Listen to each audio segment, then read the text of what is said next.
What if everything you believed about respect and dignity was shattered in a single moment? What if, in the midst of a crowded plane, a simple mistake based on nothing more than race led to a life-changing confrontation?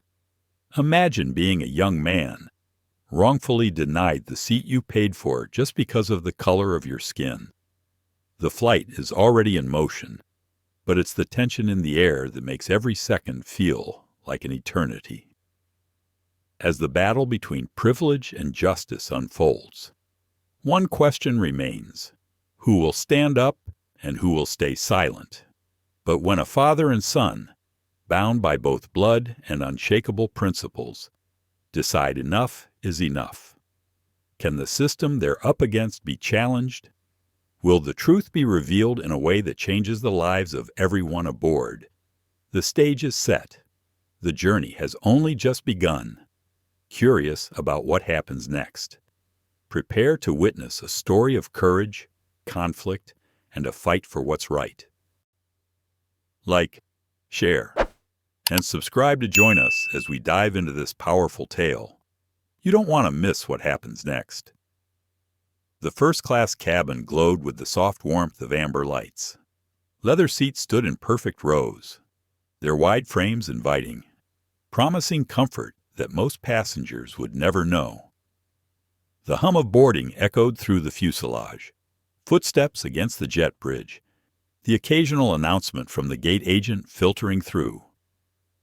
Everything about this moment was meant to feel serene, exclusive, almost untouchable. Jordan Carter felt the weight of it all as he stepped inside. 16 years old, tall for his age, his frame still finding the balance between boy and man. He carried himself with a calmness that came from somewhere deeper than appearances. His backpack hung casually over one shoulder, his boarding pass held firmly in his hand. This was not the first time he had flown, but this was the first time he was flying first class on his own. He paused, just for a moment, letting himself take it in. The faint scent of citrus and lavender from the airline's signature cleaning blend, the way the carpet felt slightly softer beneath his sneakers than the one back in coach.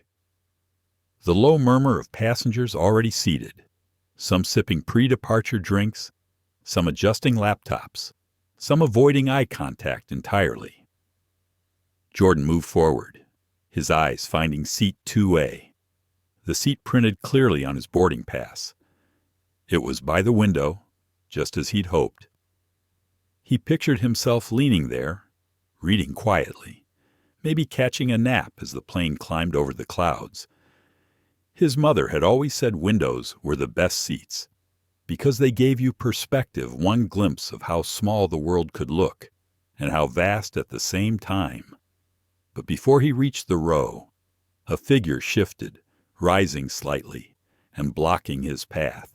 "Excuse me," came the sharp voice of a woman in a pearl-colored blouse, her posture rigid, her diamond earrings catching the cabin lights. Her name was not yet known to him, but her presence was unmistakable. She was someone used to being heard, someone who expected obedience. Jordan lifted his pass politely. "I think this is my seat." "Natue." The woman's eyes narrowed. "I don't think so. This seat is taken. Perhaps you've misread your ticket." He glanced down at the pass again, though he already knew what it said. His name, his flight number, his seat 2A. The ink was crisp, undeniable. He held it out with steady hands. "No, it's right here. Jordan Carter, 2A." The woman gave a smile that wasn't a smile at all, more a performance of patience. "Young man, first class isn't open seating for anyone who wants to wander up. I'm sure your place is further back." Something hot pressed against Jordan's chest, but he forced it down. He had been taught that his first weapon was dignity, that no matter the accusation, the sneer, the doubt, dignity was the one thing no one could strip away unless he gave it freely. He kept his voice calm. "This is my seat." The woman's lips pursed. She looked around as though expecting someone to back her up. Already, 2 passengers across the aisle had turned their heads, curious, hesitant. A man in a suit reached instinctively for his phone. The atmosphere shifted. From the galley, a flight attendant approached. Claire Donovan, uniform crisp, hair pinned neatly. She wore the careful smile of someone trained to diffuse tensions, though her eyes darted first to the woman, not the boy. "Is there a problem here?" "Yes," the woman answered before Jordan could speak. "This young man seems confused. He claims this is his seat, but obviously that can't be the case. Could you please help him find his real place?" Jordan extended the boarding pass again. Claire glanced at it, then at the woman, then at Jordan. Her smile thinned. "Let me check." In that suspended second, Jordan felt every eye, every whisper pressing against him. He remembered his father's words. Never let them decide your worth for you. You belong wherever your ticket takes you. He wondered if those words would be enough here. Claire shifted awkwardly. "I'll verify with the system. For now, maybe you could wait in the galley while we sort this out." Jordan shook his head slowly. His voice, though soft, carried a firmness that surprised even him. "No, my seat is here." The woman let out a small laugh, sharp as broken glass. "Do you hear that entitlement at such a young age? Imagine what the world will look like if every child thinks rules don't apply to them." Jordan turned his gaze to the window, the seat that should have been his. For a moment, he imagined sitting there already, leaning against the pane, watching the runway blur beneath him. The image kept him anchored. Passengers shifted again, phones tilted discreetly, recording, some faces sympathetic, others calculating, yet no one spoke. The silence became its own verdict, heavy and complicating. Inside, Jordan fought with 2 instincts. One told him to raise his voice, to shout that this was unfair, unjust, rooted in something everyone knew, but no one dared to name. The other told him to hold, to stay still, to let the weight of his calm become its own kind of resistance. He swallowed, choosing the latter. "I belong here," he said quietly. The words hung in the air, more powerful in their restraint than if he had screamed them. Claire Donovan's smile faltered. The woman's expression hardened. The cabin held its breath, and Jordan Carter stood there, in the aisle of a plane not yet airborne, holding nothing but a boarding pass and his unshakable dignity. Jordan remained standing in the narrow aisle, the slip of paper in his hand like both shield and evidence. The boarding pass looked so ordinary, yet it was the only thing standing between him and the humiliation being crafted for him in front of dozens of strangers. The seat was only a seat, leather stretched across steel, but it symbolized something far larger. He could feel that already. Victoria Langford did not move.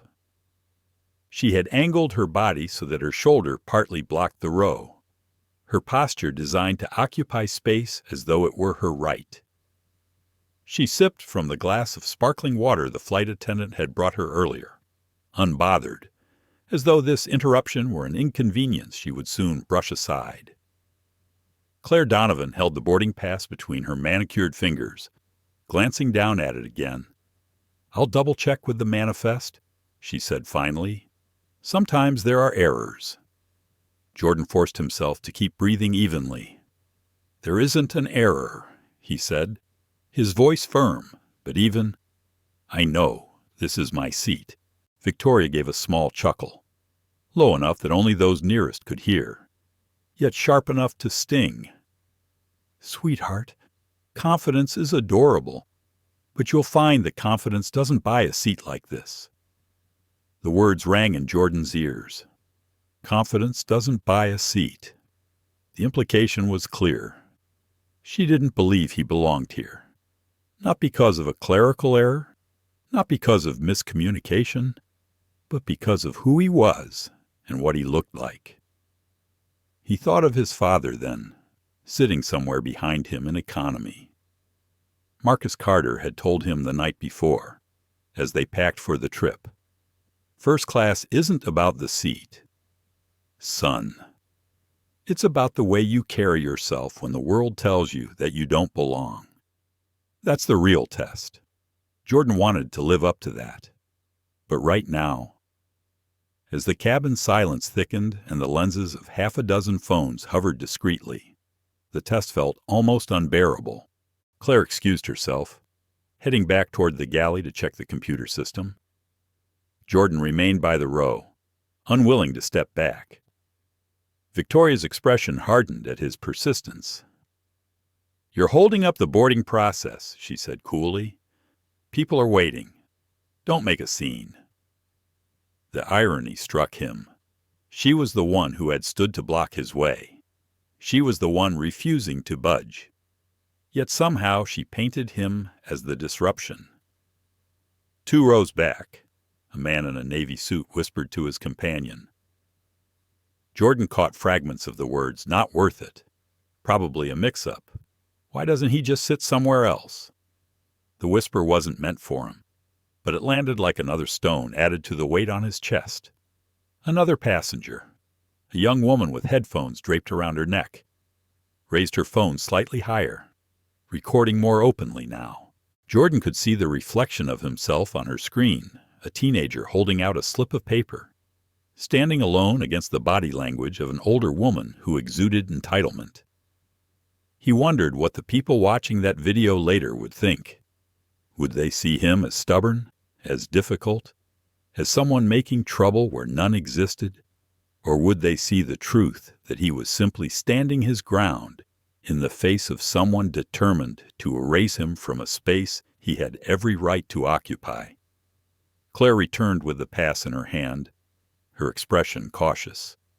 "Mr. Carter," she said. The use of his name made him stand straighter. "According to the system, your boarding pass is valid. However," the pause was deliberate. Jordan felt his stomach tighten. "However, sometimes upgrades are processed incorrectly. It's possible the seat was double booked." Victoria seized on the explanation immediately. "There. You see, it's a computer glitch. Obviously. My ticket was confirmed days ago. I'm a Platinum Elite. I've flown this airline for 20 years. Jordan's fingers curled around the strap of his backpack. He felt the sweat at his temples, though his voice stayed calm. "So who's being asked to move me or her?" Claire's lips pressed together. She didn't answer directly. "Instead," she said, "if you wouldn't mind taking a seat in the galley for a moment, I'll get the purser to help resolve this." That was the second time she had tried to move him out of sight, out of the cabin, out of the place where his presence made others uncomfortable. Jordan shook his head. "I'll wait here, by my seat." The defiance was quiet, but it carried. A murmur rippled through the nearby rows. Some passengers shifted uncomfortably, their eyes darting between him and the woman, between fairness and convenience. Victoria sighed dramatically, reaching into her handbag for her phone. "This is absurd. I'll call customer service myself. They know me by name. I'm sure they'll fix this faster than you." Jordan watched her dial, each movement rehearsed, calculated. He wondered how many times in her life she had made calls like that and gotten her way. Not because she was right, but because she was loud, connected, and privileged. Inside, his chest ached with the effort of staying composed. A part of him wanted to slam his boarding pass against the seat back, to shout that the ink on the paper was proof enough, that no explanation should be required. But another part, stronger, steadier, reminded him that composure was his inheritance, his father's lesson, his mother's prayers, his own choice.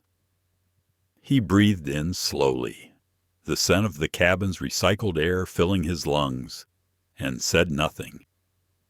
Claire shifted again, torn between two forces: the loud entitlement of a seasoned passenger and the quiet, stubborn dignity of a teenager. Her silence betrayed which way she was leaning. The boarding line behind them slowed, then stopped. The hum of the plane turned uneasy. The rhythm of pre-departure interrupted. From the back of the plane, Jordan didn't see it, but Marcus Carter raised his eyes from the book he had been pretending to read. He saw his son's posture, the way Jordan stood tall in the aisle. He recognized the storm building, the kind that would not pass quietly. Marcus set his book down and reached into his pocket for his phone. His thumb hovered over a number, the first of many he knew he might need tonight, but he didn't press call yet. Not yet. In seat 2A. Victoria Langford reclined slightly, reclaiming her space as if nothing could dislodge her. Really, young man, you should learn early in life that not every door is meant for you. Some spaces are earned. Jordan's eyes met hers then, steady, unblinking. He felt the words press against him like stones, but instead of collapsing beneath them, he let them carve themselves into his memory. One day, he would repeat them back, not as a victim, but as a victor. For now, he simply said, in a voice clear enough for the cabin to hear, "I earned this seat." The silence afterward was louder than any applause. The cabin air felt heavy, almost charged, as if every breath carried the weight of judgment. Jordan stood his ground in the aisle, his boarding pass still clutched in his hand. He could feel his pulse in his fingertips, but his posture stayed steady, shoulders squared, eyes calm. Around him, the world seemed to fragment into small private dramas. Some passengers bent their heads toward their phones, pretending to scroll, though their ears remained tuned to every word. Others stared openly, the curiosity in their eyes tinged with something sharper: pity, discomfort, or even resentment at the delay. 2 rows behind Jordan, Judge Eleanor Shaw adjusted her reading glasses. The novel she had brought for the flight lay unopened in her lap, her thumb whirring the corner of the page. She had heard the exchange clearly, had seen the pass in Jordan's hand, had recognized the way the woman in seat 2A, Victoria Langford, wrapped entitlement around herself like a shawl. Eleanor knew injustice when she saw it. Decades on the bench had trained her to spot power imbalances in a single glance. Yet here, in this narrow fuselage, she felt her throat tighten with hesitation. Was it her place to intervene? Did she want to draw the spotlight onto herself? Her mind supplied the excuses swiftly. It's the airline's job, not mine. It's a misunderstanding. It will resolve itself. But beneath those excuses pulsed another truth. Her silence was complicity. In row 4, Dr. Samuel Ortiz tapped his fingers against the armrest. His medical journal sat closed on his lap, unread. He watched the teenager's stance, the woman's sneer, the flight attendant's uncertainty. He thought of his own son, just a few years younger than the boy standing in the aisle. He imagined him in that position, accused, dismissed, isolated, his stomach twisted. He opened his mouth, then closed it again. Words fought for release but tangled against his fear. Fear of causing a scene. Fear of being labeled disruptive. Fear of missing his medical conference if the flight was delayed. The irony was not lost on him.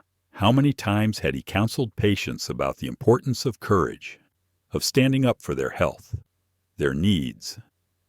Yet here he sat, lips pressed tight, as a boy stood alone against injustice. Toward the back, Maya Bennett adjusted her phone. the screen glowing with the live video she had begun to stream quietly. Her heart pounded. She was only 24, a second-year law student, her mind still shaping itself around the weight of justice and responsibility. She knew what she was seeing mattered. She also knew the world outside these cabin walls needed to see it too. The chat on her live stream scrolled quickly. What's happening? OMG, is this real? She's lying. You can see his ticket. Someone help that kid. Maya bit her lip. She wanted to shout, to throw her voice into the silence of the cabin, to say, he's right. That's his seat. But the courage to speak felt lodged in her chest, immovable. Instead, her thumb kept the camera steady, recording, bearing witness. Up front, Jordan felt every ounce of their hesitation. He could sense that people knew the truth. He could see it in the flickers of their eyes, the way they avoided meeting his gaze directly, the subtle tension in their jaws. Yet no one spoke. Inside, doubt whispered to him, maybe I should just sit in the back. Maybe it isn't worth it. Maybe letting her win is easier than enduring the silence. But another voice, stronger, rose to answer. His father's voice. Dignity is not about comfort, Jordan. It's about truth, even when truth costs you, especially when truth costs you. He gripped the boarding pass tighter. His voice, when he spoke, was quiet but steady. I earned this seat. I'm not moving. Victoria Langford sighed dramatically, tapping at her phone as if bored. This is why standards matter, she muttered, loud enough for nearby passengers to hear. If we just hand out upgrades to anyone, the whole class system collapses. Next thing you know, they'll let people wander in off the street. The words hit Jordan like a slap, not because they surprised him, but because they confirmed what he already knew. This wasn't about a seat. It was about belonging. It was about someone deciding, on sight alone, that he didn't. Judge Shaw closed her eyes briefly. The line had been crossed. She knew it. Her fingers twitched against the armrest, the beginnings of words forming on her tongue. But still she waited.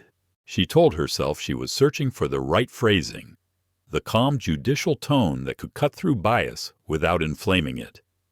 Yet in truth, she hesitated because she feared what it would cost her to be the lone voice, to take the risk of confrontation. Doctor, Ortiz's heart thudded faster.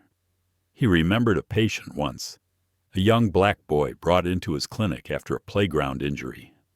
The boy had looked up at him with the same mix of vulnerability and resilience that Jordan carried now.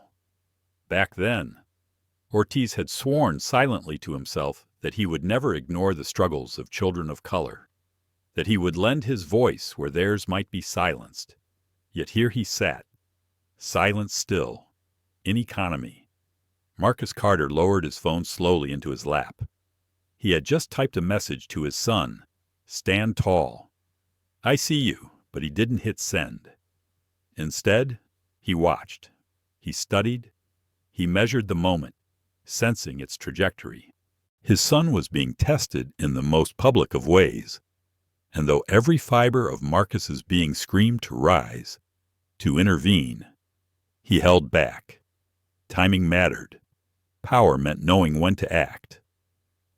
Jordan's chest tightened. The silence felt suffocating now, pressing in from every direction. He imagined for a moment that the entire cabin was a courtroom and he was on trial. The evidence sat plain in his hand, yet the jury looked away, unwilling to speak the truth they knew. He fought the urge to plead. He fought the urge to let tears well in his eyes. Instead, he focused on the seat by the window, on the simple dream of leaning against the glass, watching the earth fall away beneath him. That vision steadied him, gave him anchor. Finally, one voice pierced the silence. It wasn't bold, not yet, but it was something. From row 4. "Doctor?" Ortiz cleared his throat. "Excuse me," he said softly. The sound barely carried. Heads turned toward him. He faltered, then added, I think the young man should be allowed to sit." The words hung fragile in the air, a thin thread against the heavy silence. Victoria shot him a glance, dismissive, then returned to her phone. But Jordan heard it, and for the first time, he didn't feel entirely alone. Maya's live stream chat exploded. Yes, someone spoke. Who was that? Why is no one else helping? Eleanor Shaw exhaled slowly, her hands stilled. She knew it was time. She leaned forward, removed her glasses, and spoke with a voice honed over decades in the courtroom. "Flight attendant," she said clearly, addressing Claire Donovan. "I am a federal judge. I saw the boarding pass. The boy is telling the truth. This needs to be resolved fairly." A ripple ran through the cabin, sharp and undeniable. Claire stiffened. Victoria blinked, her poise cracking for just a second. And Jordan, for the first time since he stepped into the aisle, felt the ground beneath him solidify. He had been standing alone, but now voices were beginning to rise. Marcus Carter sat in seat 18C, a nondescript spot along the aisle in economy, surrounded by the familiar shuffle of passengers stowing bags, adjusting headphones, and settling so for what they assumed would be an uneventful flight. To them, he was just another traveler dressed simply in a dark polo, jeans, and sneakers, his head slightly bowed as if absorbed in the paperback resting in his lap. Few glanced at him twice. But Marcus was not an ordinary traveler. He was the founder and CEO of Carter Dynamics, a global firm whose software powered critical systems in aerospace, defense, and energy.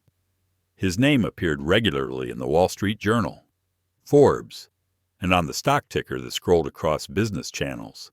Billionaire, philanthropist, strategist. Yet here he sat, anonymous by design, watching the unfolding drama just a few rows ahead of him. He had chosen not to book first class for himself. The ticket had been offered, of course, but he had waved it away. "This trip is about you, Jordan," he had told his son. "You sit up there, experience it, own it. I'll be just fine back here." Now, as he watched his son stand in the aisle, dignity wrapped around him like armor. Marcus felt both pride and a slow burn of fury. He had anticipated obstacles in his son's life bias, doubt, the small slights that accumulated into heavy burdens. But he had not expected this. Not here. Not in the very moment when Jordan should have been allowed to savor the seat he had earned. He tightened his grip on the phone in his hand, on the screen. He had already opened a message thread with a trusted contact at the FAA. The cursor blinked in the empty text field, waiting for words. A single call could halt this flight. Another could summon federal oversight before the plane left the ground. The power rested at his fingertips. But Marcus hesitated, not because he doubted his ability to intervene, but because he understood the weight of timing. If he stepped in too soon, the lesson for his son might be stolen away, the chance for Jordan to discover his own strength, to hold his ground without the shadow of his father's influence. Marcus wanted Jordan to know his dignity was not dependent on anyone else's rescue, not even his father's. Yet the father in him ached. Every dismissive word from Victoria Langford, every ounce of bias wrapped in civility, pierced him as though aimed at his own heart. He wanted to rise, to march down the aisle, to stand shoulder to shoulder with his son and declare the truth so loudly that no one could ignore it. Instead, he breathed slowly, keeping his face composed, letting his mind run through scenarios. His life had been built on strategy. He had turned hostile boardrooms into partnerships, transformed corporate sabotage into billion-dollar acquisitions. Every move, every word, every silence had been calculated. Now, he applied the same discipline here, in a cramped seat among strangers, because the stakes were higher than any deal he had ever negotiated. The stakes were his son's dignity. From his vantage point, Marcus could see the ripple spreading through the cabin. He noticed the young woman in row 7, her phone angled discreetly, streaming the moment live. He noted the older woman in row 3, who had spoken with the authority of a judge. He caught the brief sound of support from a man in row 4. These were small cracks in the wall of silence, but they mattered. The tide was shifting, however slowly. He leaned back, closing his eyes briefly. He thought of Jordan as a child, the way he used to fall asleep in the back seat after long days at school, his small hands clutching a book even as dreams took him. He thought of the endless conversations they had shared at the dinner table about history, justice, and resilience. He thought of the promise he had made to himself and his late wife that Jordan would grow up never doubting his worth, never shrinking himself to fit into spaces designed to exclude him. When Marcus opened his eyes again, he was no longer just a father sitting in economy. He was a man preparing to act. He unlocked his phone and typed a short message. "Stand firm. I'm here." He pressed send. A moment later, he saw Jordan glance briefly at his phone in the aisle, his shoulders straightening just a little more. Marcus then opened another thread, this one labeled FAA Direct. He typed, "Incident in progress. Flight 482 gate departure delayed. Civil rights violation in first class. Row 2. Request monitoring." He didn't hit send yet. He let the words rest on the screen, ready, waiting for the exact moment when silence became no longer an option. His mind raced through the chain of calls he could make. One to the airline's CEO, David Chen. Another to the FAA's regional director. A third to a journalist who owed him a favor, capable of breaking the story before the plane even left the ground. The levers of power stood ready, lined up like dominoes. Still, Marcus held. He needed to know his son's voice had been heard first, his dignity recognized not because of Marcus's title, but because of Jordan's humanity. Up front, he saw the standoff continue. Claire Donovan's uncertainty was becoming more visible. Judge Shaw's words had landed heavily, forcing her to acknowledge that the boy had support, credible support. Victoria Langford shifted uncomfortably in her seat, though she masked it with disdainful sighs and exaggerated glances at her watch. Marcus studied her, too. He knew her type well. He had encountered versions of her across boardrooms, conferences, and social circles. People who wielded privilege like a weapon, who assumed that access was their birthright and exclusion their duty.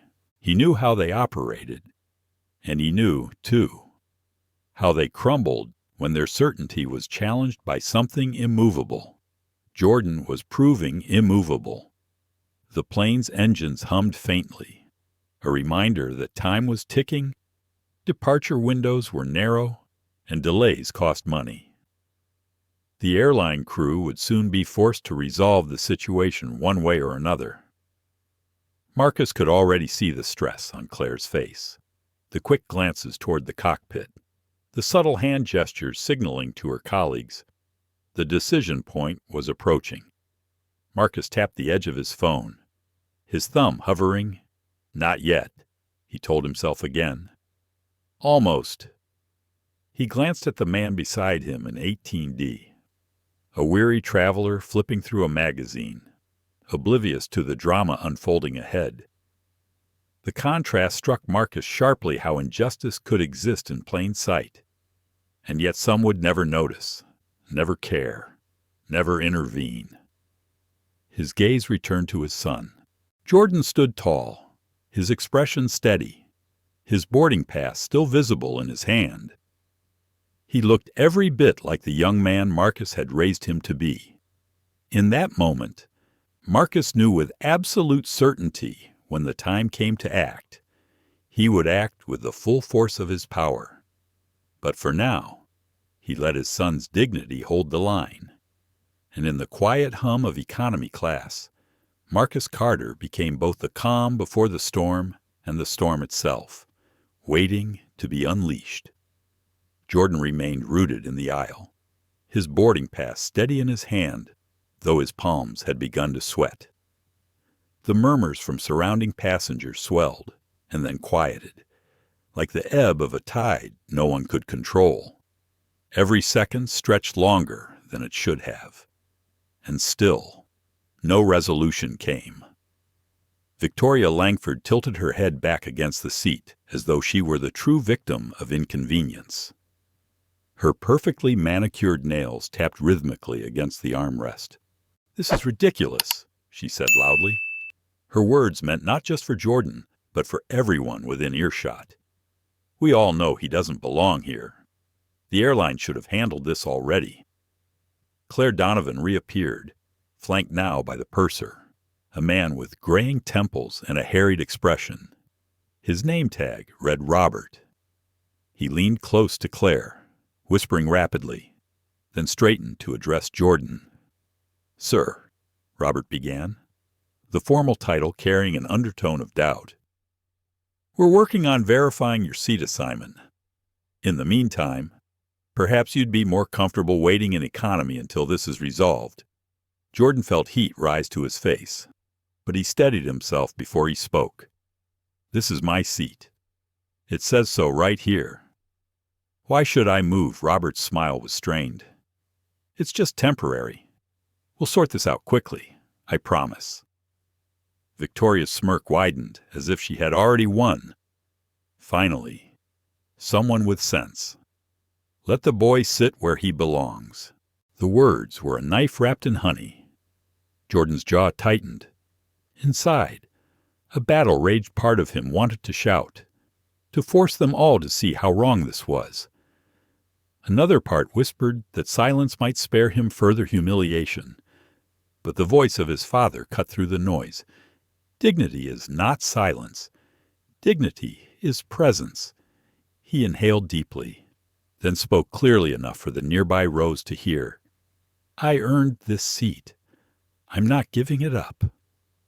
The declaration was simple, but it carried weight. A murmur of surprise rippled through the cabin. A few heads nodded faintly, though no one else spoke aloud. Phones lifted higher, recording every detail. Claire exchanged a glance with Robert, unease flickering in her eyes. This was no longer just about seating logistics. It was about principle. But principle was messy, and messy was bad for boarding schedules. Robert bent closer to Jordan, lowering his voice. "Listen, I'm trying to keep things calm. If you don't cooperate, this could escalate, and I don't want that for you." Jordan's eyes narrowed. "Escalate how?" "By removing me from a seat I paid for." The purser hesitated, then straightened. "I'll have to involve the captain if this continues." Victoria seized the moment. "Please do. I'd like to get airborne sometime this evening." Her tone dripped with disdain, as though Jordan were nothing more than a delay, an obstacle in the way of her comfort. From row 3, Judge Eleanor Shaw leaned forward again. Her voice was calm but firm, honed from years of commanding courtrooms. "Purser, I've seen the boarding pass with my own eyes. The young man is in the right.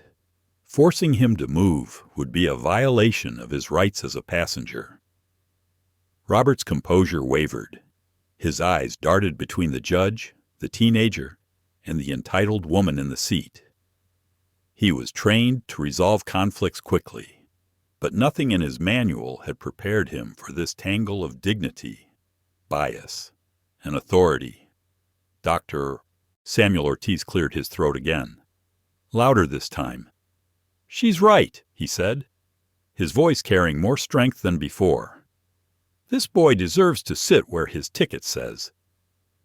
Why is this still being debated? A stir ran through the cabin. Passengers shifted in their seats, whispers rising into distinct words. "He has the seat. It's on his ticket. What's the problem?" But still, no one beyond a handful committed to action. The silence of the majority loomed larger than the voices of the few. Jordan stood straighter, his heart pounding but his gaze unwavering. He looked at Claire, at Robert, at Victoria, and finally said, "If this escalates, it's not because of me. It's because you're choosing to ignore the truth." The words landed heavily. For the first time. Robert looked shaken. Claire bit her lip, her professional veneer cracking.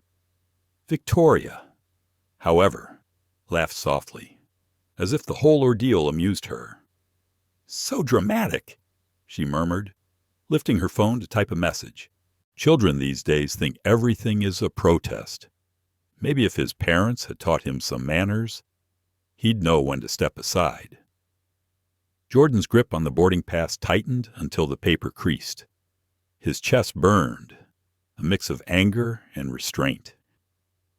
He imagined his father in economy, steady and calm, watching, trusting him to handle this. He imagined what his mother might say if she were here. Stand tall. Baby, stand tall. The cabin doors thudded shut, the sound echoing like a drumbeat of finality. The plane was almost ready to push back, yet the standoff at 2A remained unresolved. Robert excused himself, muttering something about speaking to the captain. Claire lingered uneasily, hovering near Jordan as though she might still coax him to retreat. "Please," she whispered, her tone almost pleading now. "If you just sit in the back for takeoff, we can figure this out after." Jordan's response was immediate. "No, that's not acceptable." Her shoulders slumped. She knew the situation was slipping beyond her control. Moments later, the cockpit door opened, and Captain Richard Hayes emerged, tall, with graying hair and the air of someone accustomed to authority. He scanned the cabin quickly before fixing his gaze on the small cluster at row 2. "What seems to be the issue?" he asked, his voice carrying easily through the hush. Robert stepped forward. "We've got a seating dispute. Captain, passenger insists this is his seat, but Ms. Langford here also claims it." Hayes' eyes fell on Jordan, then on Victoria, then on the crumpled boarding pass in Jordan's hand. "Let me see it." Jordan handed it over, his hand steady despite the storm inside him. Hayes examined it, then glanced at Victoria's digital ticket on her phone. His jaw tightened. "This may be a duplicate booking," Hayes said finally, though the certainty in his tone was absent. "In situations like this, we often prioritize frequent flyers to minimize disruption." Victoria's lips curved in satisfaction. "Exactly." Jordan felt the words slice through him. Prioritize frequent flyers, minimize disruption, his existence, his dignity, reduced to disruption. Before he could speak, Judge Shaw rose slightly from her seat. "Captain, with respect, that is not policy. Federal law is clear. The passenger holding the valid boarding pass cannot be displaced without cause. The boy has that pass. This is not a matter of preference." Hayes' expression darkened. He was not accustomed to being challenged, especially not in front of a cabin full of witnesses. Yet the authority in the judge's tone gave him pause. "Still." Victoria leaned forward, her voice dripping with false sweetness. "Captain, surely you see this is a simple matter. Let the child sit in the back where he belongs. We're wasting time." Jordan's chest rose and fell with controlled breaths. He wanted to scream. He wanted to collapse into his seat and disappear. He wanted the ground to open and swallow the entire plane. But more than anything, he wanted justice. "I'm not moving," he said again, his voice clear, his tone resolute. The cabin seemed to hold its breath. Phones recorded. Hearts raced. And Marcus Carter, watching from row 18, felt the moment cresting toward the inevitable storm. The cabin seemed to vibrate with unease, though the engines hummed softly outside. Inside the plane, nothing moved forward. Passengers exchanged uneasy glances, some sighing, some fidgeting, but no one willing to look away completely from the drama unfolding in row 2. Jordan held his place, feet planted, his voice having just declared once more that he would not move. The words echoed in his mind, steadying him, though inside his chest the pounding of his heart threatened to betray his composure. He imagined his father watching somewhere behind him. That thought carried him, though he didn't know exactly what Marcus was doing right now. Victoria Langford leaned back smugly in 2A, her body language dripping with entitlement. She believed the captain would side with her, that the airline's need for efficiency and loyalty would outweigh the dignity of a single teenage passenger. She scrolled casually on her phone, pretending indifference, though her eyes flicked occasionally toward the cameras she knew were recording. She wanted to appear composed, superior, untouchable. Captain Hayes returned the boarding pass to Jordan, but didn't order Victoria out of the seat. Instead, he turned to Robert, the purser, muttering something about contacting operations. Claire Donovan remained close by, her hands folded in front of her, her face tight with unease. From row 3, Judge Eleanor Shaw broke the silence again. "Captain, you can call operations if you wish, but the law is clear. The boy has the valid pass. To remove him is not just unfair, it is illegal." Her voice carried the conviction of years in courtrooms. Whispers spread among passengers. A few nodded, murmuring agreement. Still, others looked anxious, glancing at their watches, worrying about the delay. For them, principle mattered less than departure time. Jordan felt their impatience like a cold wind against his skin. He wanted to shout, to demand that they see this wasn't about schedules. It was about humanity. But he stayed calm. His dignity would speak louder than anger ever could. In economy, Marcus Carter decided it was time to move. He opened his phone again, scrolling to the saved contact marked FAO Direct. With a steady thumb, he pressed call. The line rang once, twice, then clicked. A low voice answered, crisp and alert. "Peterson, Marcus Carter," he said quietly. "I'm on Flight 482. We have a problem." There was a pause on the other end, followed by a tone that shifted from casual to professional in an instant. "What kind of problem?" Marcus glanced down the aisle. Jordan still stood firm, the captain lingering, the flight attendants anxious. Victoria smug in her seat. "Civil rights violation. My son has a valid first-class ticket. He's being denied his seat because of a passenger's bias, and the crew is enabling it." Another pause. Then, "Understood. We'll monitor. Stay on the line." Marcus's eyes narrowed. "This is not one you can just monitor. Peterson, this flight cannot leave the ground until this is resolved. I want the FAA's Civil Rights Division notified. Now."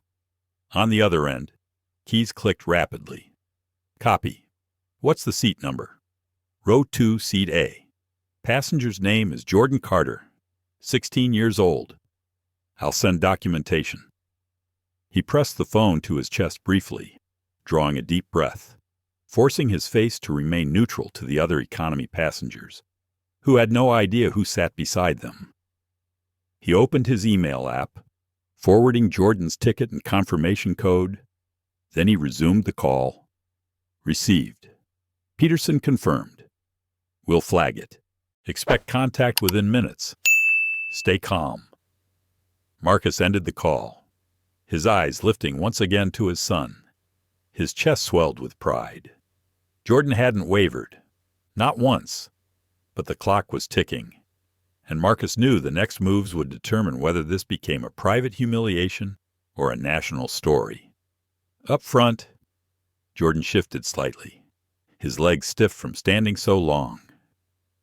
He caught Claire's eye, then Robert's, then Hayes's. None of them moved to end this.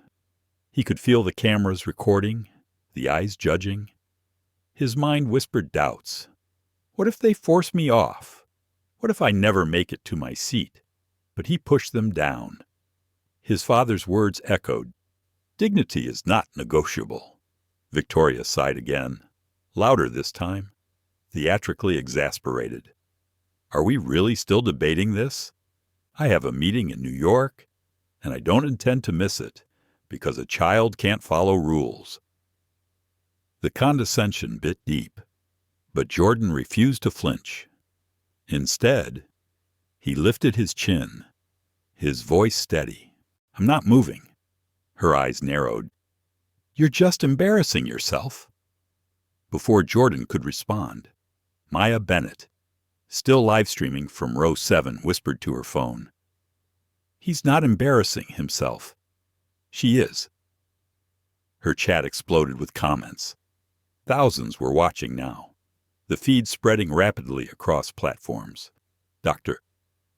Ortiz leaned forward again, his voice firmer this time. Enough. This boy deserves his seat. Stop dragging this out. His words emboldened others. A woman in row 5 added, He showed the ticket. Let him sit. The ripple grew. Whispers turned to mutters. The tide of the cabin was shifting. Captain Hayes stiffened, sensing his control slipping. He leaned toward Robert, speaking low. But Jordan could still hear. We need to get moving. Call security if you have to. Jordan's heart lurched, but before panic could take root, his phone buzzed. He glanced down at the message. Stand firm. FAA is with you. Relief washed through him like sunlight through storm clouds. His father was there, unseen but powerful, moving quietly behind the scenes. Victoria noticed his brief smile and frowned. What are you grinning about? Do you think this is a game? Jordan slipped the phone back into his pocket, his calm deepening.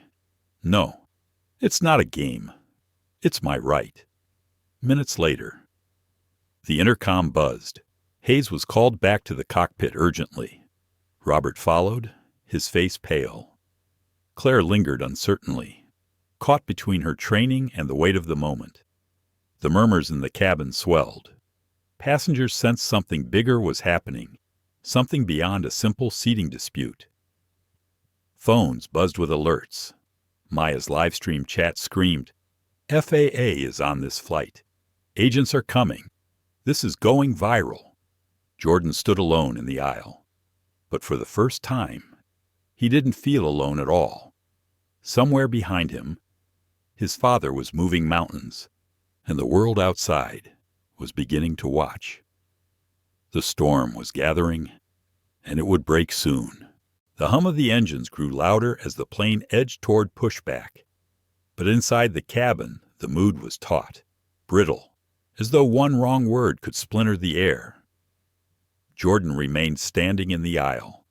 The boarding pass creased in his fist, while Victoria Langford sat rigid in 2A, scrolling her phone with exaggerated nonchalance. Captain Richard Hayes returned to the cockpit, Robert at his side, and the door shut firmly behind them. Passengers leaned forward in their seats, straining to catch whispers they couldn't quite hear. The tension was no longer confined to row 2. It had spread like electricity through the entire cabin. Jordan's phone buzzed once in his pocket. He didn't need to look to know it was from his father. Just feeling the vibration steadied him. He breathed deeply, lifted his chin, and faced forward, though his legs felt heavy as stone. Minutes dragged. Then the intercom crackled, the captain's voice coming through with forced calm. "Ladies and gentlemen, we've been asked to hold position for a few minutes due to an operational matter. We'll update you shortly. Thank you for your patience." A collective groan rippled through the cabin. But beneath the surface, many sensed the truth. This delay wasn't mechanical. It was human, in economy. Marcus Carter leaned back in his seat, his expression neutral, but his mind sharp. On his phone, a message from his FAA contact flashed across the screen. Order issued. Flight cannot depart until issue resolved. Agents en route. Marcus exhaled slowly. The wheels of federal authority were already in motion. He slipped the phone back into his pocket, his gaze steady on his son. Jordan was doing everything right. His composure, his refusal to yield, his dignity. It was all playing out just as Marcus had hoped, though his father's heart ached at the cost. Up front, Claire Donovan shifted uneasily, stepping back into the galley, her nerves fraying. She leaned against the wall, rubbing her temples, whispering to a colleague, "This is getting out of control." She had handled crying babies, unruly drunks, even medical emergencies, but never this: a teenager with a valid boarding pass being denied a seat because a wealthy passenger had decided he didn't belong. Victoria Langford lifted her phone to her ear, making another call. Her voice carried just enough to be overheard. "Yes, it's outrageous. They let anyone wander into first class these days. I'm still waiting, but don't worry. I'll have it sorted. You know who I am." She chuckled lightly, as if her influence could still shield her. Jordan heard every word, but he didn't react. Inside, his stomach twisted with anger, yet he forced it into silence. Every lesson from his father whispered through him: composure is power, dignity is louder than rage. Judge Eleanor Shaw sat forward, her spine straight. "This is no longer a seating issue," she said, her voice low but resolute to those near her. "This is a matter of civil rights. Dr." Samuel Ortiz nodded, his own courage rising with hers. "And it's being recorded," he added, gesturing subtly toward the phones lifted around them. "The world is watching." Maya Bennett's livestream continued to surge in viewership. The chat was a flood of outrage and disbelief. "This is discrimination. That kid deserves his seat. Call the FAA." Why is no one stopping her? Some commenters claimed to be lawyers. Others tagged journalists. Still others sent the stream racing across social media platforms. Then, without warning, the cabin door opened again. Two figures stepped inside, their presence shifting the energy instantly. They wore dark suits, their badges clipped prominently, their expressions impassive but commanding. Gas rippled through the passengers. Phones tilted higher. Someone whispered, "Federal agents." Claire's face drained of color. Robert stiffened. Even Captain Hayes emerged from the cockpit, his authority suddenly diminished by the newcomers. One of the agents, a woman with sharp eyes and a clipped tone, spoke clearly for all to hear. "This flight is under federal review. No one is departing until the matter at hand is resolved. Captain, you've received the directive." Hayes swallowed hard, his jaw tight. Yes, I have." The agent turned toward row 2. Her gaze swept over Jordan, then Victoria, then the surrounding passengers.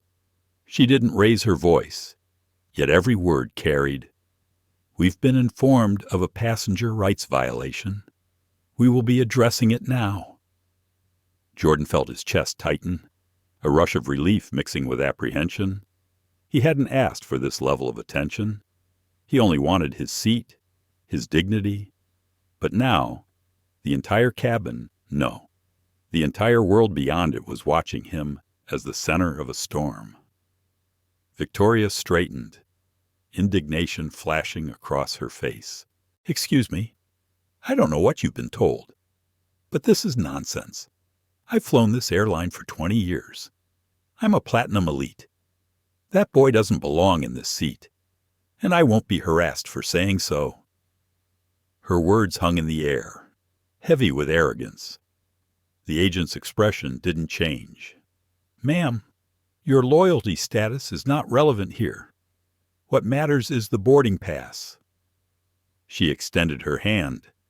"Young man, may I see it?" Jordan passed it forward, his hand steady though his heart hammered. The agent studied it, nodded once, then looked directly at Victoria. "This pass is valid. This is his seat."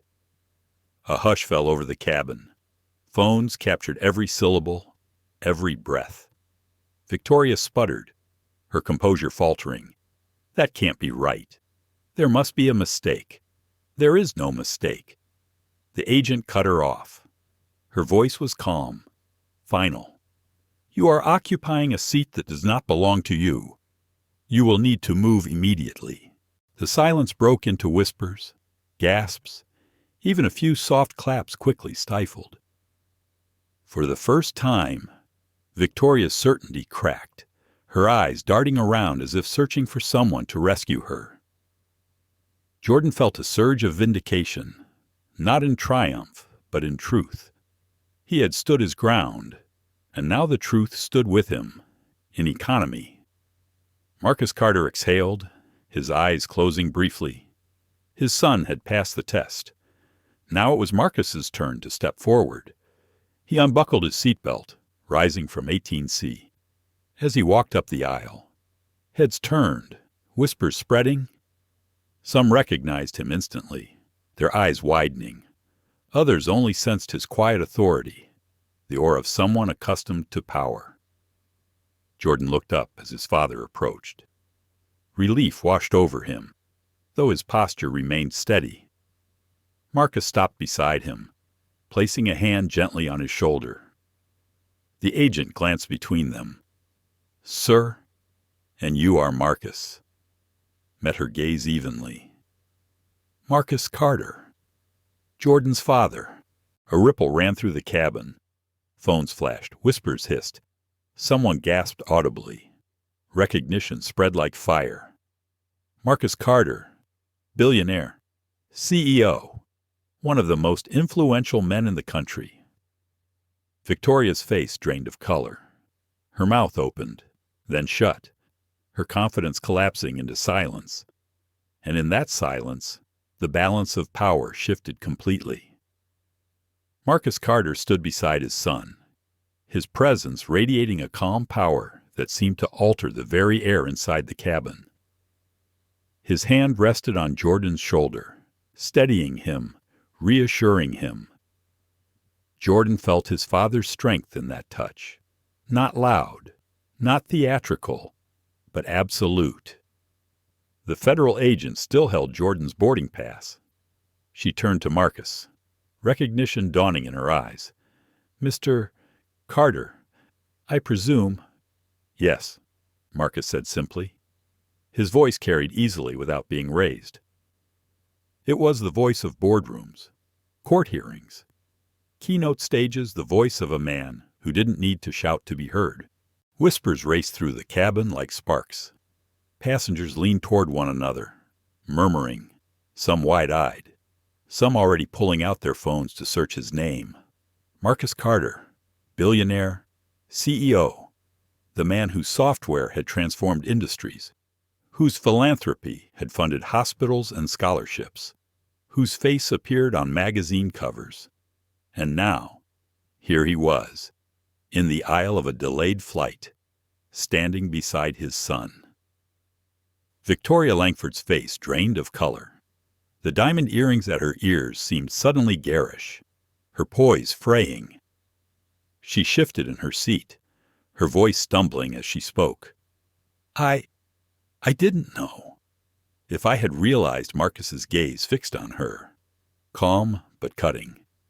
That's the point, isn't it? You didn't need to know who he was. He is my son. But more importantly, he is himself. His boarding pass was enough. The words landed like stones, undeniable. Victoria's lips parted, but no sound came out. For the first time, her arrogance faltered completely. Jordan looked up at his father, pride swelling alongside relief. He had held his ground, but now the weight of vindication pressed on his chest. The validation wasn't just for him. It was for every silent judgment, every sideways glance he had endured. The federal agent nodded firmly. "Captain Hayes," she said, turning toward the front, "this matter is closed. Passenger Jordan Carter holds the valid seat. He will be seated in 2A. Ms. Langford will be reassigned." Hayes's jaw clenched, but he gave a curt nod. Understood. The agent's voice carried further. "Ladies and gentlemen, this flight is under federal review. I remind you all that discrimination is a violation of federal law. We will be documenting everything that occurred here today." A hush fell over the cabin, followed by a wave of murmurs. The balance of the room had shifted. No longer was Jordan the lone teenager facing doubt. He was now at the center of a reckoning that had reached all the way to federal authority. Victoria shifted again, her composure collapsing. This is a misunderstanding," she stammered. "I didn't mean." Marcus's eyes met hers. He didn't raise his voice, didn't lean forward. He simply said, "What you meant is irrelevant. What you did is clear. You tried to strip dignity from a child, and you believed no one would stop you." Her breath caught. She looked down at her phone, as though it might shield her, but the glow of the screen only illuminated her shame. Around her, the weight of dozens of eyes pressed down. Jordan slid into seat 2A at last, his back straight, his hands resting in his lap. The leather felt cool beneath him, the window just to his side, the view of the tarmac waiting. He had claimed nothing more than what was his, yet the victory felt immense. Marcus remained standing, his voice now directed not just at Victoria, but at the entire cabin. "What happened here is not unusual. My son isn't the first, and unless we change, he won't be the last. Too often, silence allows injustice to grow roots, but dignity is not a privilege. It is a right."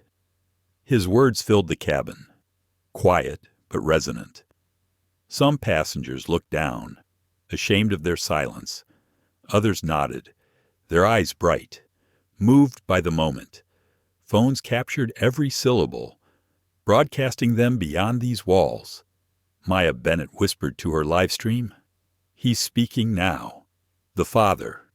This is history." Her chat exploded with comments. "Yes, tell the truth. This is bigger than a seat. I'm crying. Everyone needs to see this." Victoria shifted as if to rise, but the federal agent placed a firm hand on her shoulder. "Ma'am, you will remain seated until we reassign you. If you resist, you'll be escorted off this flight." Her eyes widened. For a moment, she looked as though she might protest, but the weight of the agent's tone, the stares of the passengers, and the presence of Marcus Carter silenced her completely. Jordan leaned slightly toward his father. "Dad," he whispered, his voice low. "I didn't give in." Marcus bent closer, his voice warm, steady. "I know. You didn't just hold your seat. You held your dignity. I'm proud of you." The words sank into Jordan like sunlight after storm. He turned to the window, his reflection faint in the glass, and let himself exhale fully for the first time since he had stepped on the plane. Behind them, passengers whispered in clusters. Some expressed outrage at Victoria. Others admitted guilt for their silence. Judge Shaw leaned back in her seat, her face calm but thoughtful, recognizing that this moment was no longer just about a boy's seat. It was a national reckoning unfolding in real time. "Doctor," Ortiz murmured to the man beside him, "this will be everywhere by tomorrow morning." "It already is," Maya whispered, her eyes glued to the numbers climbing on her stream. Tens of thousands were watching live. The purser, Robert, stood near the galley, pale and shaken. He glanced at Claire, whose hands trembled slightly at her sides. They both knew their handling of this would be scrutinized far beyond the walls of this plane. Captain Hayes retreated to the cockpit, his shoulders rigid. For all his authority, it had been eclipsed by forces larger than him, by voices louder than his convenience. Marcus finally lowered himself into the seat beside his son, his presence like a shield, a promise. Together, father and son sat in row 2, one by the window, one by the aisle. The flight was still grounded, but something greater had already taken off. A truth had been spoken, a lie shattered, and a boy's dignity affirmed. Victoria Langford stared ahead, her hands clenched in her lap. Her world, once built on entitlement and unchallenged authority, was crumbling in real time, piece by piece, under the weight of exposure. And for Jordan, the storm that had raged within him settled into a quiet strength. He hadn't shouted, he hadn't begged, he had simply stood, and that had been enough. The cabin was heavy with anticipation as Victoria Langford sat rigidly in her seat, her fingers tight around the armrests. Jordan Carter had reclaimed his seat in 2A. But the tension had not dissipated. Every eye was on the unfolding drama. The collective awareness of injustice sharpened in real time. Marcus Carter remained calm beside his son, his presence steady, but his mind was racing through every possible outcome. He could feel the subtle tremor in his son's shoulder, a tiny reminder that beneath the composed exterior, Jordan had been through a storm. "Are you ready?" Marcus whispered softly. Jordan nodded, his own hand still resting neatly in his lap. "I am," he replied. There was a quiet intensity in his gaze, a determination that did not need to be spoken aloud. Marcus turned to Victoria, his expression serene yet undeniable. "Ms. Langford, I want you to understand something. This isn't about a seat, nor is it about you personally. It's about principle. It's about integrity.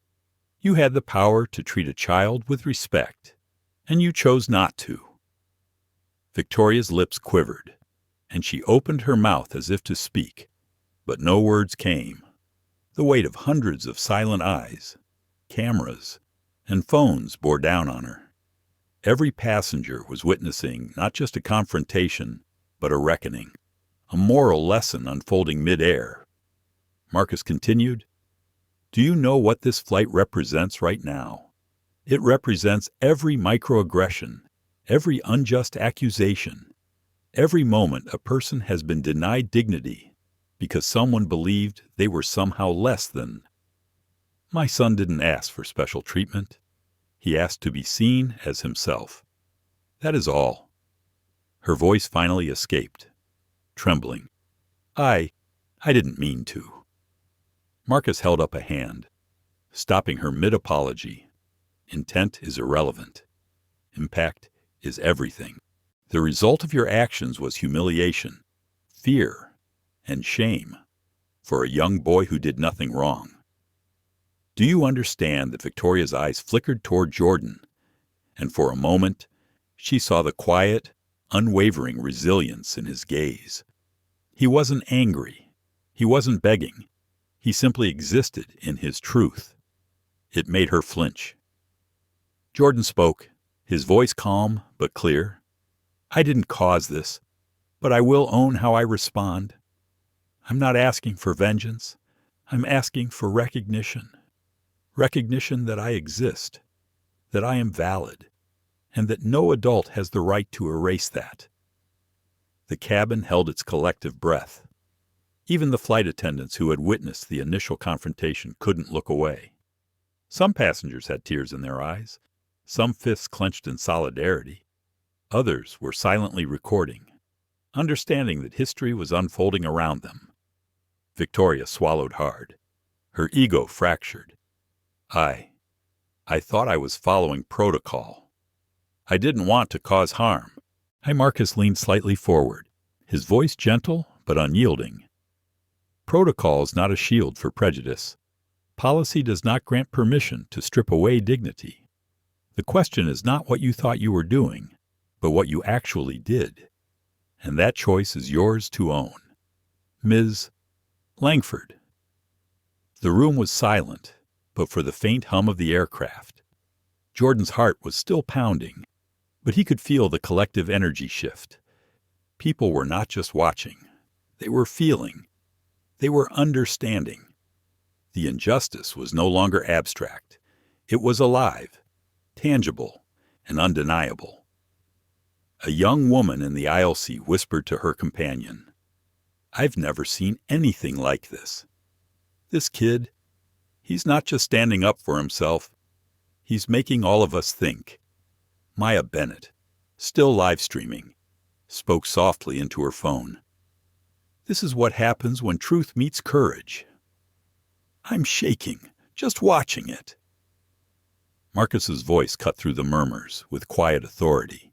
Jordan, do you want to speak to the flight to everyone here? Jordan's eyes widened slightly. His father was giving him the opportunity to voice not only his experience, but also his truth. He drew a deep breath and turned slightly toward the center of the cabin, his voice steady. I'm not here to ask for sympathy. I'm here to ask for justice. Not only for me, but for anyone who has been denied respect because of who they are. Every child, every passenger, every person deserves to be treated fairly. No one should have to prove their worth to be seen. The cabin erupted not in anger, but in quiet applause, murmurs, and nods. There was a shared understanding among the passengers that this moment transcended a single incident. It had become a statement, a collective awakening. Victoria looked down, her fingers twisting nervously. She could no longer pretend the situation was trivial. Marcus's gaze never left her, steady and measured, like a beam of sunlight cutting through clouds. Jordan leaned back in his seat, a sense of release washing over him. The internal storm of anger, fear, and frustration that had been building inside him for months had finally found an outlet. He had not shouted, he had not demanded, but he had claimed his right to exist with dignity, and the world had noticed. Marcus reached out, brushing a loose strand of hair from his son's forehead.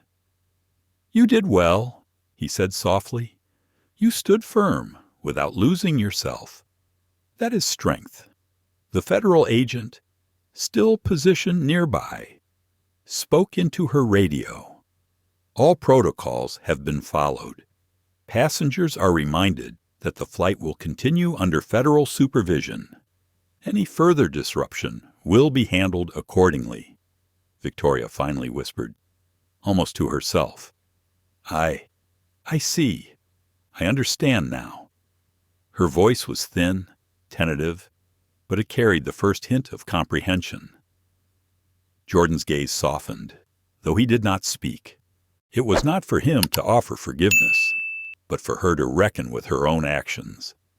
In that quiet moment, the cabin felt almost sacred. The hum of the engines beneath them was a gentle reminder that life continued outside the confrontation, but inside, a microcosm of society was being rewritten. Passengers began to relax slightly. the intensity still present but no longer suffocating. The murmurs of solidarity grew louder, some thanking Jordan quietly, others nodding to Marcus with a newfound respect. Marcus leaned back in his seat, his hands folded. This is why we travel, why we interact, why we engage with the world, not just to move from one place to another, but to challenge assumptions, to witness truth, and to honor humanity. Today, we've done that together. Jordan allowed himself a small smile, the first genuine one since boarding. The storm had passed, and while the scars of the confrontation would remain, they were now marks of resilience, courage, and integrity. Victoria's hands, previously clenched, now rested loosely in her lap. She avoided looking directly at Jordan, but she could feel the weight of his presence, the quiet insistence of his right to exist without obstruction. The cabin's energy had shifted entirely. What began as a confrontation had transformed into a lesson in dignity, strength, and accountability. The hum of the engines beneath them was no longer just noise. It was the pulse of change, of witnessing a moment where courage met reality, where truth prevailed. The metallic chime of the aircraft doors echoed faintly through the cabin as the federal agents moved with quiet precision. Marcus Carter remained seated beside Jordan, his posture calm, but his mind was sharp, noting every detail of the agent's actions, every glance, every measured movement. Jordan sat upright, hands resting lightly on his lap, his composure a stark contrast to the storm that had raged only moments before.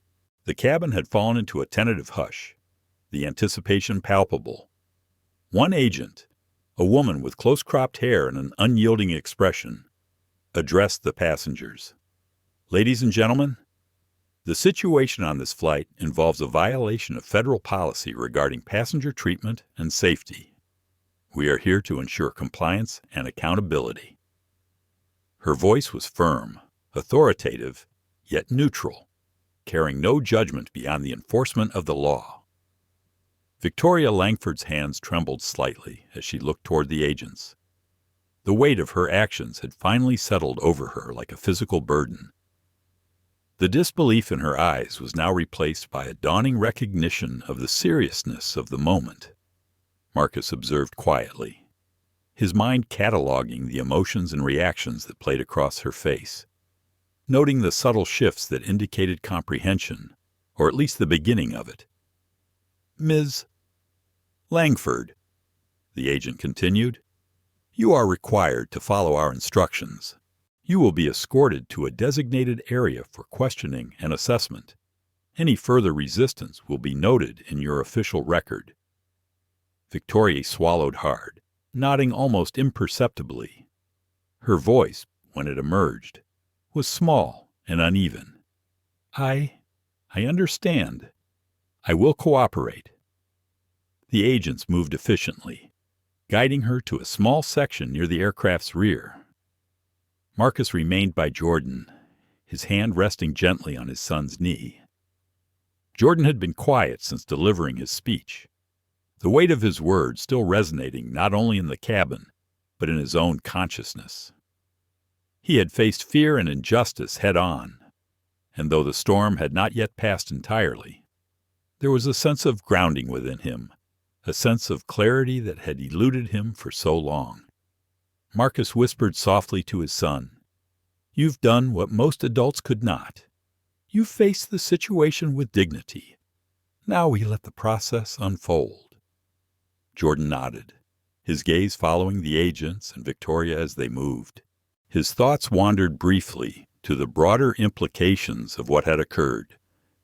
Every passenger who had witnessed the event, every live stream viewer, was now part of a collective consciousness, a ripple effect that could reach far beyond the confines of the cabin. A murmuring began among the passengers, not loud, but persistent, as the reality of what they had just seen began to sink in. One elderly woman whispered to her companion, I've never seen a child handle something like that. Not with anger, not with tears, but with truth." Her companion nodded, eyes glistening. "It's unsettling, but it feels right. It feels like justice." Meanwhile, the flight attendants who had been directly involved, Claire Donovan and Robert, remained near the front, observing the process with a mixture of apprehension and relief. They had been part of a moment that would define not only their careers, but also their understanding of authority, bias, and human dignity. Marcus's thoughts shifted inward, reflecting on the complexity of the situation. He had prepared for this journey in every conceivable way, but nothing could truly ready him for the raw immediacy of injustice, for the sight of his son's humanity being challenged in real time. His mind traced the paths of countless other young individuals who had endured similar experiences, and he felt a renewed commitment to ensure that Jordan's experience would ripple into change far beyond this single flight. Jordan, sensing his father's introspection, allowed himself a brief moment to reflect as well. He thought about the anger he had felt when first being removed from his seat, the frustration that had built when his assertions of identity were ignored. But he also recognized the power he had wielded by remaining calm, by choosing truth over retaliation, by allowing his integrity to speak louder than his fear. That awareness brought a sense of quiet pride, tempered by the understanding that the world was still full of people like Victoria who needed to be confronted with accountability. The agents completed their initial assessment and returned to the cabin, their presence authoritative but not oppressive. "The situation is now under federal supervision," the lead agent announced. "The individual involved will be held accountable in accordance with federal law and airline policy. The flight will proceed as scheduled." Passengers exchanged quiet nods and murmurs of relief. The tension that had gripped the cabin was still present, but it had shifted, moving from raw confrontation to an ordered sense of justice. Marcus felt a subtle release in his chest, a reminder that even in the midst of chaos, structure and accountability could restore equilibrium. Jordan exhaled slowly, his shoulders relaxing for the first time in what felt like hours. His mind replayed the moments of the confrontation, the courage he had summoned, the fear he had overcome. He recognized that this experience had changed him, that it had added depth to his understanding of strength, of dignity, and of human resilience. Victoria Langford, meanwhile, remained seated near the rear, her head bowed slightly. The weight of her actions pressed upon her, and she could feel the scrutiny of every eye in the cabin, not with judgment, but with observation. The realization that she had misused her authority, that she had inflicted harm, was a sobering experience, one that would linger long after the flight had landed. Marcus placed a hand lightly on Jordan's shoulder, a grounding touch that conveyed more than words could. "Remember this, son. Courage is not the absence of fear. It's the acknowledgement of fear and the choice to act rightly despite it. Today, you acted with courage." Jordan met his father's eyes, a small, confident smile forming. "I know, and I'll carry this with me, not just for me, but for others too." As the flight continued toward its destination, the cabin began to normalize. Conversations resumed in hushed tones, passengers exchanged quiet reflections, and the hum of the engine seemed almost harmonious, a reminder of movement, of progress, and of the continuation of life beyond this intense moment. The incident had begun as a simple boarding dispute, but had evolved into a profound lesson in ethics, accountability, and human dignity. The presence of federal agents ensured that justice was not merely symbolic, but operational, reinforcing the principle that authority must be exercised responsibly, that integrity matters, and that courage can reshape the dynamics of any environment, even the confined space of an aircraft cabin.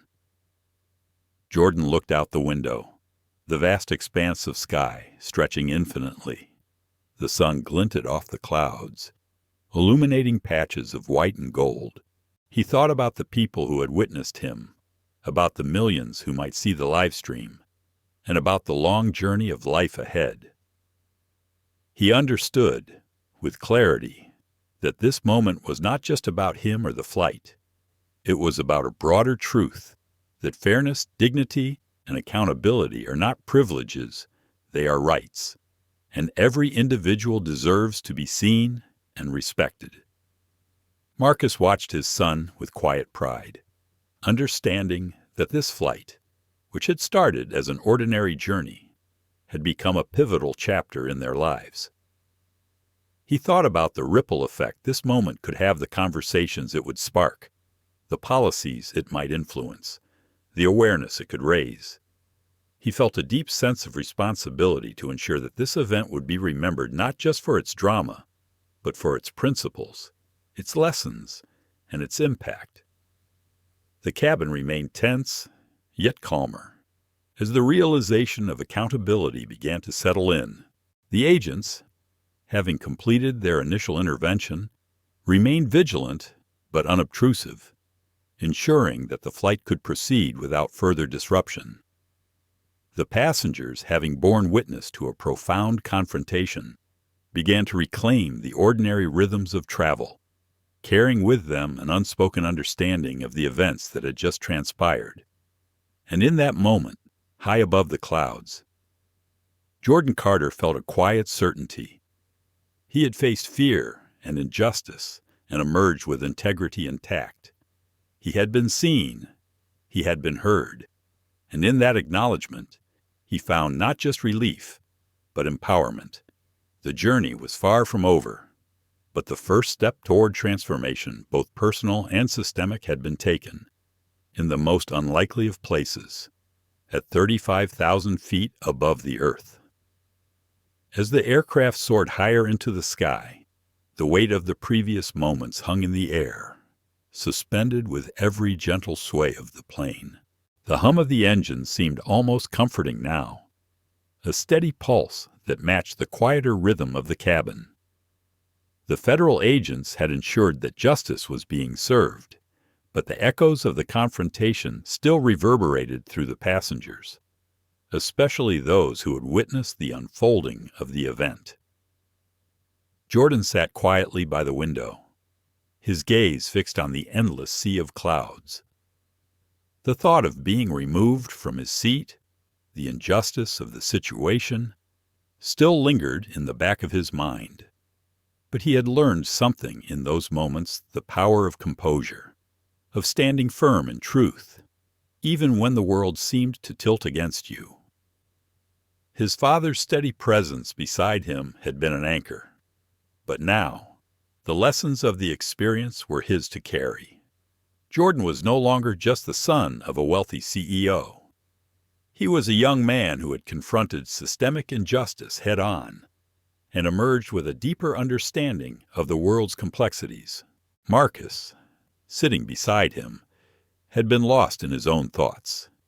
He had watched his son face the storm, not with anger, but with quiet resolve, and he had been immensely proud.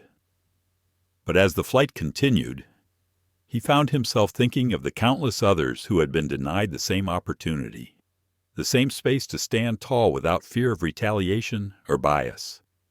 He thought about the people who would never have the chance to challenge an unjust system, who would be silenced before they even had the chance to speak. In the silence that settled between them, he realized that while his son's victory was important, the work was far from over. Victoria Langford, on the other hand, was still grappling with the gravity of the situation.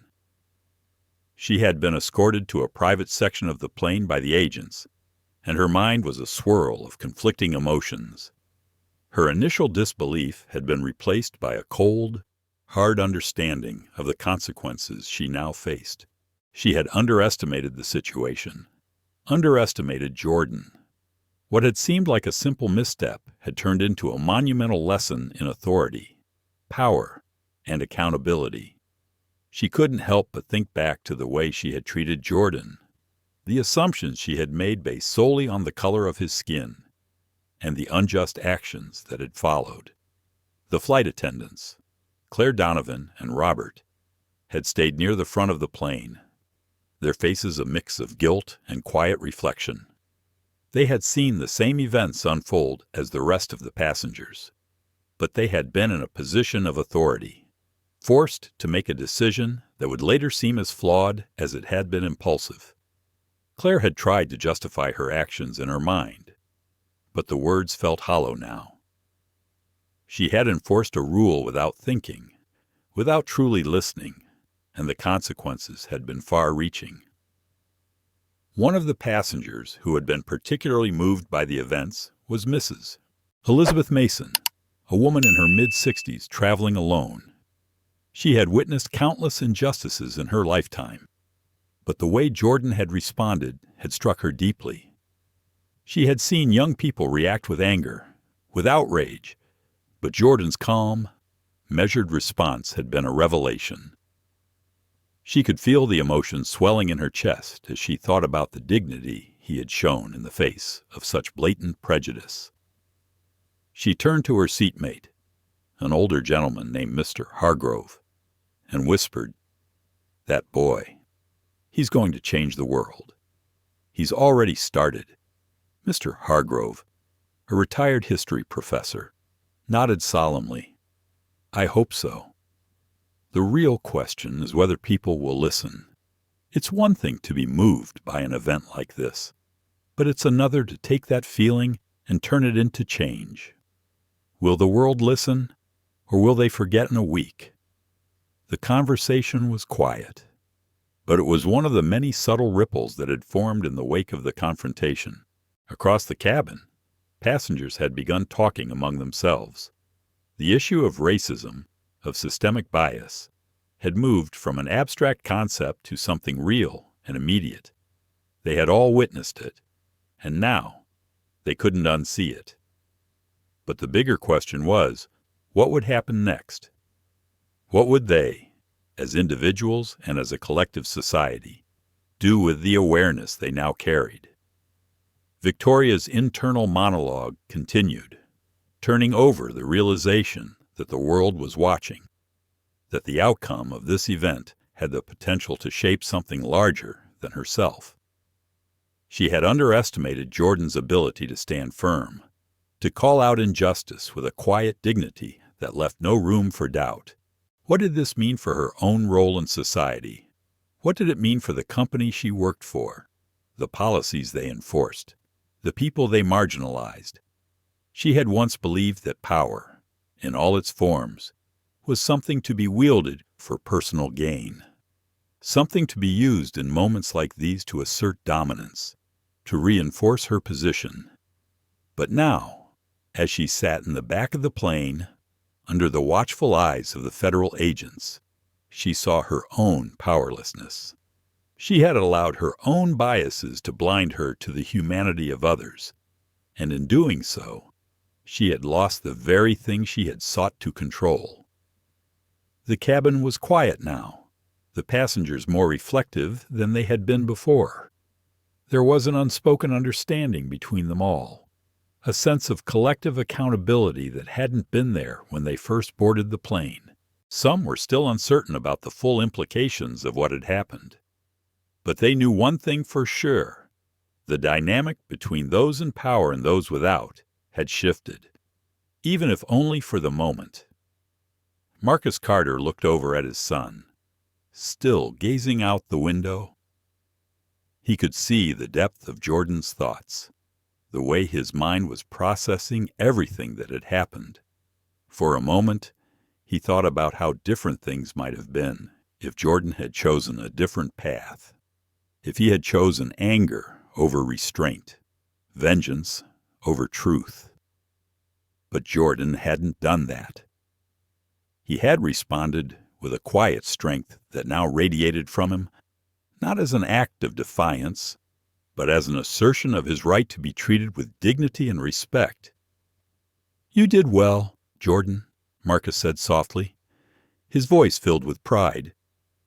"You've set an example for everyone on this plane, and for yourself." Jordan turned to look at his father, a slight smile tugging at his lips. "I didn't do it alone.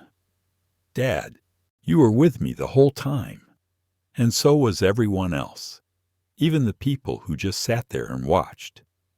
This moment isn't just mine, it's all of ours." Marcus's smile softened. "Yes, it is, but it's you who stepped up when it mattered, and that takes courage." As the flight continued, the world outside the windows seemed to stretch into eternity. The turbulence of the past hours had settled into a quiet clarity, and the sky outside now felt expansive, limitless. The journey was far from over, but the lesson had been learned, both by the passengers aboard Flight 742 and by the people who would soon hear about what had happened. Jordan looked at his father, then at the cabin full of passengers who had all been witnesses to something they would never forget. There was no going back. The truth had been spoken, and now it was up to the world to listen. And in that moment, Jordan Carter knew that the fight for dignity and respect was not just something that could be won on a plane. It was something that had to be fought for every day, in every corner of the world. The final stretch of the flight felt different.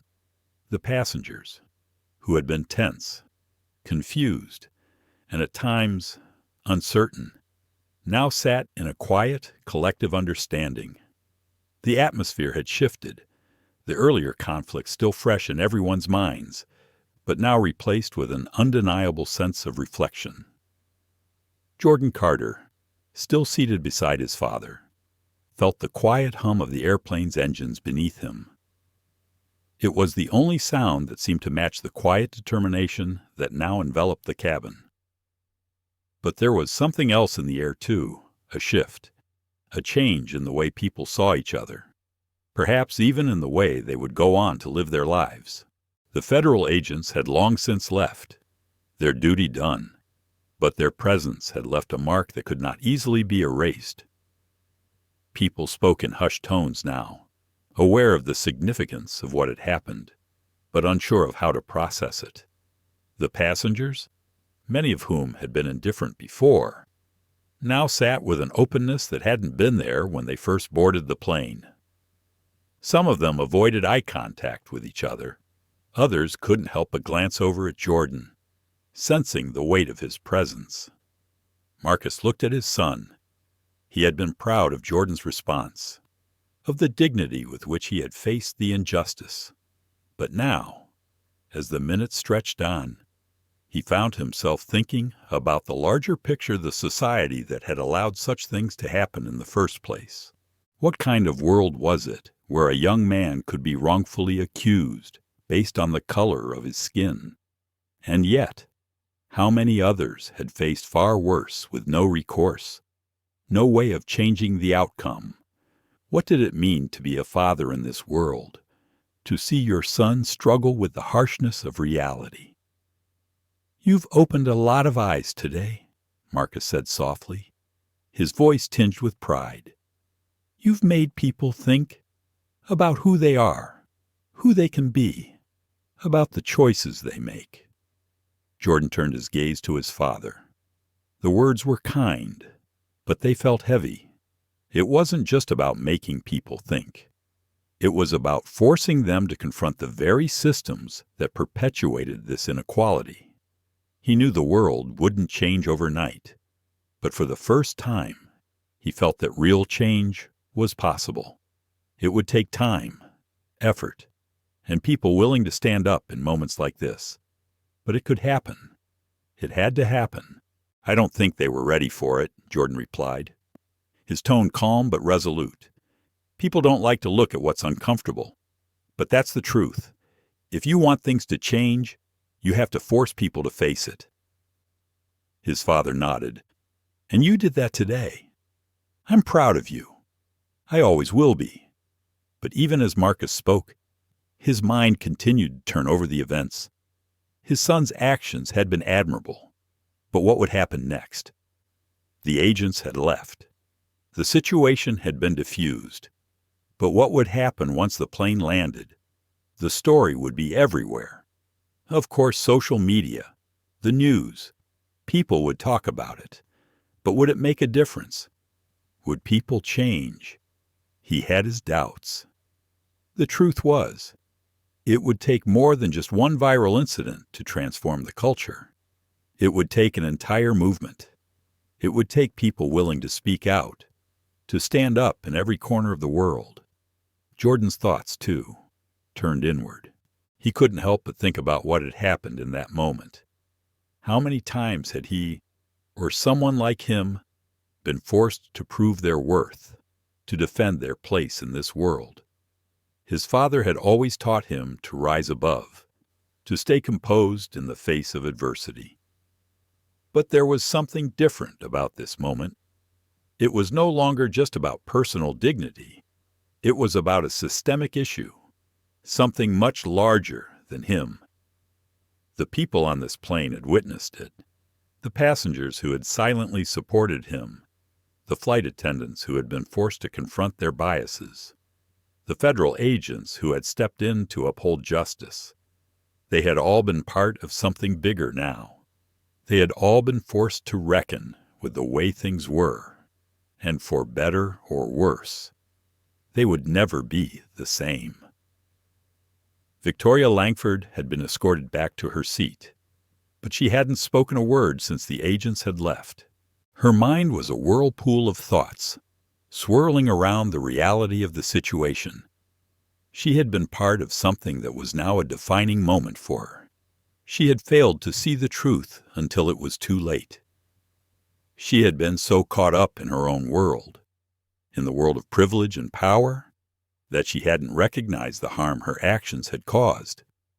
And now, here she was guilty, embarrassed, but also changed. She had witnessed the strength Jordan had shown, the courage to speak out, and the dignity with which he had carried himself. She had misjudged him, misjudged the entire situation, and now she had to reckon with it. As the plane neared its destination, there was a sudden quiet that settled over the passengers. The tension that had filled the cabin earlier had dissolved into something else, something that felt like resolution, but also something that felt like the beginning of a much larger conversation. People exchanged looks, some nodding in understanding, others just staring ahead, lost in thought. Marcus leaned forward and caught Jordan's eye once more. His expression softened, a slight smile playing at the edges of his lips. "This is just the beginning," he said, more to himself than to his son. "But we've taken the first step." Jordan nodded. "It's just the beginning. But that's the hard part. Once you take the first step, there's no going back." The announcement came over the intercom, signaling their descent into the airport. Jordan felt the plane's gradual descent as the wheels touched the ground. The familiar sound of the landing gear retracting brought a strange sense of finality. The flight was almost over, but for the passengers aboard, for Jordan and his father, this moment would be one they would carry with them for the rest of their lives. The plane taxied toward the gate, and as the passengers began to prepare for disembarkation, the sense of unity in the air was palpable. No one spoke about it directly, but everyone knew what had just transpired. The world outside the plane might go on as usual, but for the people aboard this flight, things had changed. They had witnessed something powerful, something transformative, and they would never forget it.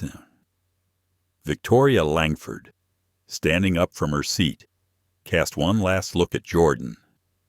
She couldn't bring herself to say anything, but there was a flicker of understanding in her eyes. Perhaps, somewhere in the future, she would be part of the change. Maybe one day, she would take the lessons learned from this flight and put them into action. For now, All she could do was walk off the plane, her steps a little slower, her thoughts a little deeper. Jordan Carter and his father stepped off the plane together, side by side. It had been a long flight, but as they made their way through the terminal, they both knew that their journey had only just begun. As the plane touched down and the passengers disembarked, the weight of the day's events still lingered in the air. What began as a simple misunderstanding had become a moment of reckoning, not just for the individuals involved, but for an entire system that had long been silent in the face of injustice. Jordan Carter, his father Marcus, and the others on that plane had stood up not just for themselves, but for the countless others who had suffered in silence before them.